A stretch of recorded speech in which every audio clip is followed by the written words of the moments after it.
Good evening, everyone. It's news podcast dated 4th May 2025. Rafale M fighter jets to strengthen naval power. India's naval fleet is set for a major boost. The Rafale M fighter jets will soon operate from Indian aircraft carriers, offering full fighter power. India cuts ties with Pakistan. In a strong response to the Pulwama style terror attack, India has cut all trade, postal, and port connections with Pakistan. Officials state that no ship with even indirect links to Pakistan will be allowed at Indian ports. This marks a significant escalation in diplomatic tensions. World news.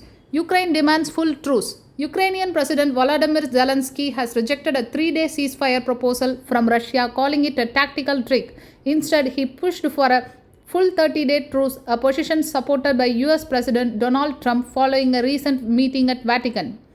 Iran defends nuclear rights. Iran's top negotiator Abbas Araghchi asserted that the country has every right to enrich uranium under international law. This comes amidst renewed concerns from the West over Iran's nuclear ambitions following the collapse of the 2015 nuclear deal. Israeli troops enter Syria. Israel has deployed troops to southern Syria, citing the need to protect the Druze population. The move has heightened tensions in an already volatile region.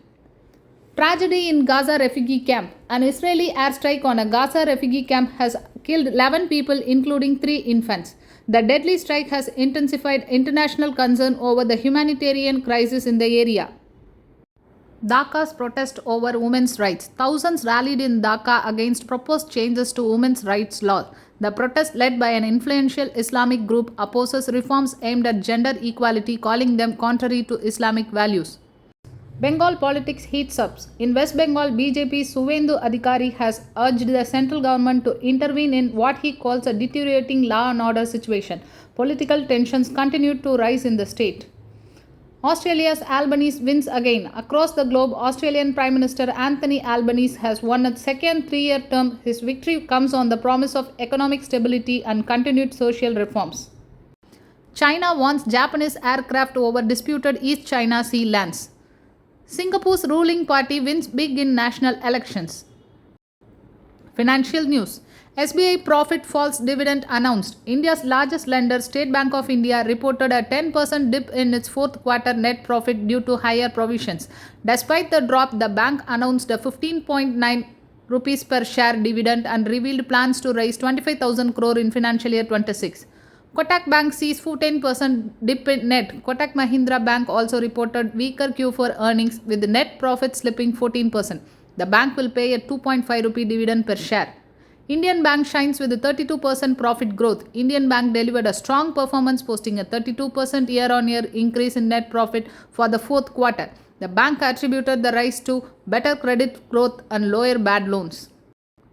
JioStar to invest 32,000 crore in local content. In a major push for Indian digital content, JioStar has announced a 32,000 crore investment for the fiscal year.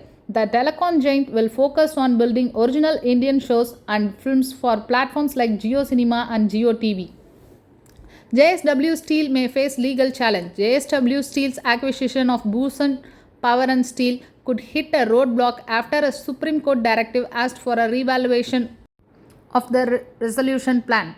India-US trade talks in motion. The Commerce Ministry has started consulting Indian industries for inputs on a potential bilateral trade deal with the US, aiming to strengthen economic ties.